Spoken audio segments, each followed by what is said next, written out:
आपल्या हिंदू धर्मामध्ये अमावस्या तिथीला एक विशेष महत्त्व दिलेले आहे. माता लक्ष्मीची पूजा व सेवा केल्याने माता लक्ष्मी देखील आशीर्वाद आपल्यावर कुटुंबावर लाभते. या अमावस्येच्या दिवशी पितरांच्या आत्म्यांना शांती, विशेष पूजादान केले जातं. असं म्हटलं जातं की या दिवशी पूर्वज आपल्या पृथ्वीवर येतात आणि त्यांच्या वंशाचे आशीर्वाद देतात. म्हणून अमावस्येच्या दिवशी पितराची पूजा करणं, तर्पण करणं, पिंडदान करणं अतिशय महत्त्वाचं मानलं जातं. पिंडाच्या शांतीसाठी काही उपाय केल्याने घरात सुख शांती कायम टिकून राहते. पितृदोष असल्याचे या दिवशी विशेष पूजा केल्याने आपल्या पितृदोषापासून मुक्ती मिळते.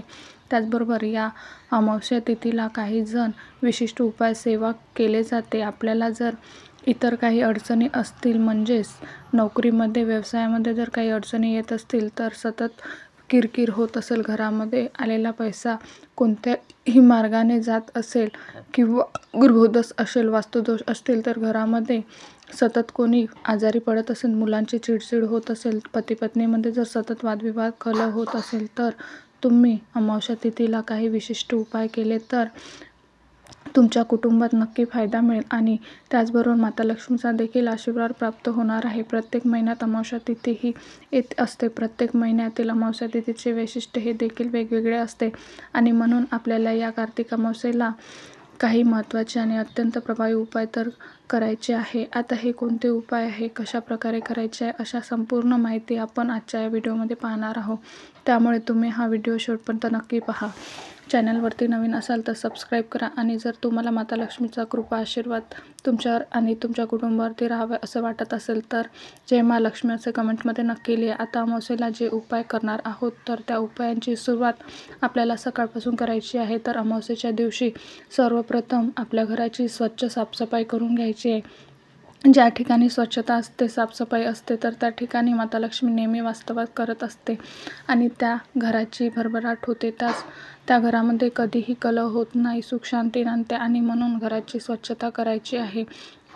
तशी तर दररोज आपण घराची, आपल्या अंगणाची स्वच्छता करायला हवी. त्यानंतर अंघोळ करताना अंघोळीच्या पाण्यामध्ये कुटुंबातील प्रत्येक व्यक्तीने पाण्यात चिमूटभर हळद, थोडेसे सेंधव मीठ, पंचगव्य तर अतिशय उत्तम, नसेल तर चिमूटभर हळद टाकावे. यामुळे आपल्या शरीरावर जी नकारात्मक पसरली आहे तर ती दूर होण्यास मदत होते. त्यानंतर घराच्या मुख्य प्रवेशद्वारावर हळदीचे स्वस्तिक काढायचे आहे. त्याचबरोबर उंबरठ्यावरती देखील हळदीचे लेपन करायचे आहे, ज्यामुळे आपल्या घरामध्ये सकारात्मक ऊर्जा येणार आहे आणि घरातील नकारात्मक ऊर्जा घराबाहेर जाणार आहे.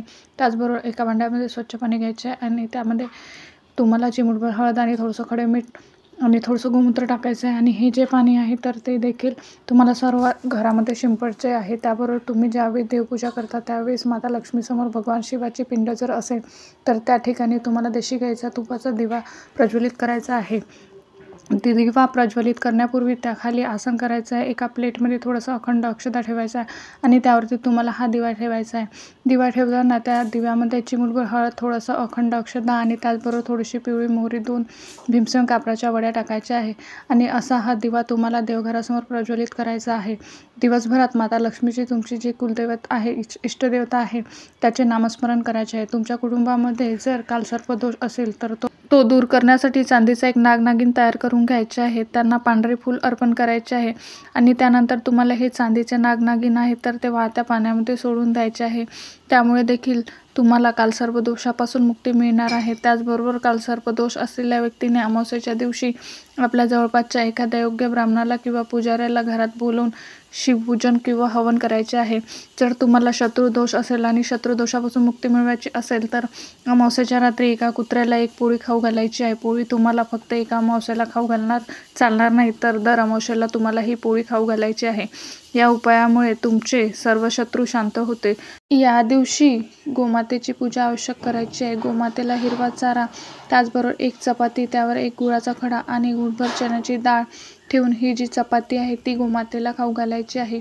खाऊ घालत असताना शक्यतो आपल्या तळहातावरती ठेवून ती पोळी खाऊ घालायची आहे, जेणेकरून जर गोमाते आपल्या हातात जर स्पर्श केला तर आपल्याकडून कळत नकळत ज्या काही चुका झालेल्या असतील तर त्या देखील दूर होण्यास मदत होणार आहे. गोमातेची विधिवत पूजा करायची आहे, हळद कुंकू लावायचे आहे आणि तिचे चरण धुवायचे आहे. तिला 11 प्रदक्षिणा घालायची आहे. गोमातेमध्ये 33 कोटी देवता वास करतात आणि म्हणूनच तुम्हाला या अमावस्येला तिथीला गोमातेची सेवा पूजा करायची आहे. तसेच पिंपळाच्या झाडाला पूर्वजांचं निवासस्थान मानलं जातं. त्याचबरोबर भगवान श्रीहरी, विष्णू आणि माता लक्ष्मी देखील या पिंपळाच्या झाडामध्ये वास्तव्य करत असते. त्याचबरोबर इतर देवी देवता देखील या पिंपळाच्या मध्ये वास करत असते. म्हणूनच या अमावस्येच्या दिवशी तुम्हाला पिंपळाच्या झाडाची पूजा करायची आहे. आपल्या पितृदोषापासून मुक्ती मिळण्यासाठी आणि आपल्या घराची भरभराट समृद्धी होण्यासाठी तुम्हाला या पिंपळाच्या झाडाच्या मुळाशी मोहरीच्या तेलाचा दिवा प्रज्वलित करायचा आहे. त्यापूर्वी पिंपळाच्या झाडाला जल अर्पण करायचे आहे. हे जल अर्पण करताना या पाण्यामध्ये देखील चिमूटभर हळद टाकायची आहे. त्याचबरोबर पांढऱ्या रंगाची फुलं टाकायची आहे किंवा तुम्ही पिंपळाच्या पिवळ्या रंगाची फुले टाकू शकता आणि त्यानंतर यातील थोडंसं पाणी वाचून आपल्या घरी घेऊन यायचं आहे आणि हे पाणी तुमच्या संपूर्ण घरामध्ये शिंपडायचं आहे. त्यानंतर या पिंपळाच्या झाडाखाली बसून भगवान श्रीहरी, विष्णूचे, माता लक्ष्मीचे, तुमच्या कुलदेवताचे, आपल्या पूर्वजांचे नामस्मरण करायचे आहे. जी काही विघ्न, संकट आहे, बाधा आहे तर ती दूर करण्यासाठी प्रार्थना करायची आहे. यामुळे आपले पितृ शांत होतात. त्याचबरोबर भगवान श्री हरी विष्णूचा आणि माता लक्ष्मीचा देखील आपल्याला आशीर्वाद प्राप्त होतो. त्याचबरोबर या दिवशी काळे जे तीळ असतात तर ते दान केलं तर देखील आपल्याला पितरांचं शांती मिळते. त्याचबरोबर आपल्या जवळपास जे गरीब आहेत तर त्यांना अन्नदान करा व त्यामुळे देखील आपल्याला पुण्यप्राप्ती होते. त्याचबरोबर तुमच्या घरामध्ये कोणती यंत्र असतील, वाहने असतील किंवा तुमच्या घरावरून किंवा तुमच्या ज्या ठिकाणी व्यवसाय असेल तर त्या ठिकाणी आपल्याला एक नारळ घ्यायचा आहे आणि हा नारळ आपल्याला त्या ठिकाणून म्हणजे घरावरून किंवा यंत्रावरून, वाहनावरून जर व्यवसाय असेल तर त्या व्यवसायाच्या ठिकाणी 7 वेळा तो उतरवायचा आहे आणि हा नारळ फोडून टाकायचा आहे. त्याचबरोबर आपल्या घराच्या सुरक्षिततेसाठी म्हणजेच घरामध्ये कोणतेही विघ्न, संकट येऊ नये, नकारात्मकता व्हावी यासाठी अमावस्येच्या दिवशी तिन्ही सांजेच्या वेळेस आपल्याला उजव्या हातात पिवळ्या रंगाची मोहरी घ्यायची आहे. जर तुमच्याकडे पिवळ्या रंगाची नसेल तर मग तुम्ही काळी घेऊ शकता. यामध्ये तुम्ही थोडीशी हळद टाकायची आहे. परंतु असे जे उपाय करतो त्यासाठी आपल्याला पिवळी मोहरी घ्यायची आहे. पिवळी मोहरी उपाय करण्यासाठी अत्यंत प्रभावी असते आणि ही मोहरी घेऊन आपल्याला घरासमोर बसायचं आहे. त्यानंतर 11 वेळा कालभैरव अष्टक व 11 वेळा देवत्व वल्गा सूक्त म्हणायचं आहे आणि त्यानंतर जी पिवळी मोहरी आहे जी घेतलेली तर ती संपूर्ण घरामध्ये कानाकोपऱ्यात आपल्याला शिंपडायची आहे. म्हणजेच जेणेकरून आपल्या घरावरती जर एखाद्याने करणी बाधा केली असेल, भानामती केली असेल, इतर कोणतीही बाधा झाली असेल तर त्यापासून आपल्याला संरक्षण मिळतं आणि ती जी बाधा केली आहे तर ती दूर होते. त्याचबरोबर आपल्या जवळपास जर कुठे देवी देवताचे मंदिर असेल तर त्या ठिकाणी जाऊन नारळ, खडीसाखर आणि हार ठेवून या देवी देवताची पूजा करावी.